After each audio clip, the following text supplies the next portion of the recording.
Assalamualaikum warahmatullahi wabarakatuh. Pada kesempatan kali ini saya akan membahas tentang sistem periodik modern, khususnya pada menentukan golongan dan periode suatu unsur di dalam SPU. Tahukah kamu ada salah satu unsur yang bernama nihonium? Unsur ini merupakan salah satu anggota terbaru di dalam SPU yang mempunyai nomor atom sebesar 113. Unsur ini ditemukan oleh tim peneliti dari Nishina Center for Accelerator-Based Science yang dipimpin oleh Kosuke Morita di Jepang. Unsur ini bersifat radioaktif. Nah, bagaimana caranya menentukan atau mengetahui letak unsur ini di dalam tabel SPU? Itulah yang akan kita pelajari kali ini. Ini adalah sistem periodik unsur modern yang terdiri dari 3 blok, yaitu blok S, blok P, dan blok D. Dasar dari penentuan blok-blok ini itu didasarkan pada konfigurasi elektron terakhir. Blok S adalah unsur-unsur yang mempunyai konfigurasi elektron yang berakhir di subkulit S. Kemudian blok P merupakan unsur-unsur yang mempunyai konfigurasi elektron yang berakhir di subkulit P.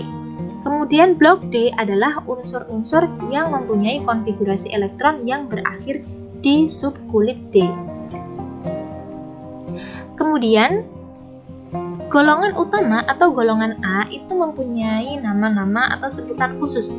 Golongan 1A disebut sebagai golongan alkali, 2A alkali tanah, 3A golongan aluminium, 4A golongan karbon, 5A nitrogen, 6A golongan oksigen, 7A golongan halogen, dan 8A golongan gas mulia.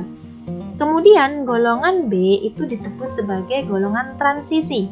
Dibagi jadi 2, yaitu transisi luar dan transisi dalam. Transisi dalam itu di sini yaitu golongan lantanida dan aktinida. Golongan lantanida itu terdiri dari unsur-unsur ini yang saya tunjukkan. Kemudian aktinida terdiri dari unsur-unsur ini. Bagaimana caranya menentukan golongan dan periode dari suatu unsur? Pertama adalah kita konfigurasikan elektronnya dulu, kemudian kita perhatikan konfigurasi elektron yang paling akhir. Golongan sendiri itu sama dengan elektron valensi dari suatu unsur. Nantinya golongan itu dituliskan dengan angka Romawi. Sedangkan periode itu menunjukkan jumlah kulitnya. Untuk golongan A itu jika kita perhatikan konfigurasi elektron terakhirnya akan berakhir di subkulit S atau subkulit P. Jika konfigurasi elektron berakhir di subkulit S, maka golongannya cukup kita lihat angka pangkatnya ini sebagai golongan A.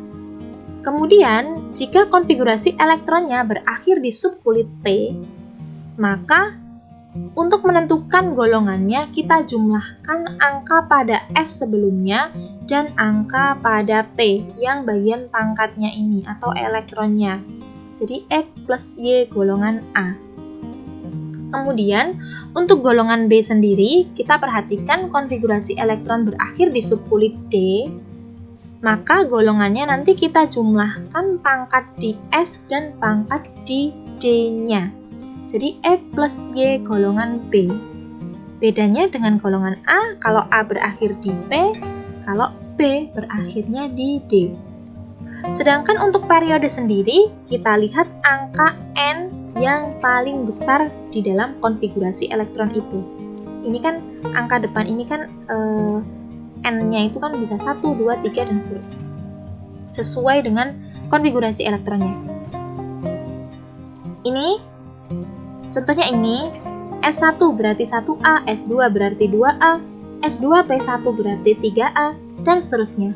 Untuk golongan B sendiri seperti ini.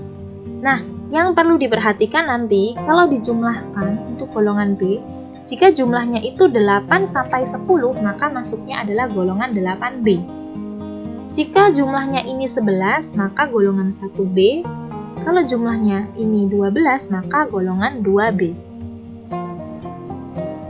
Mari kita berlatih untuk menentukan letak unsur-unsur berikut ini di dalam tabel SPU. Pertama adalah K19, kita konfigurasikan. Konfigurasi elektronnya seperti ini, Ar4s1.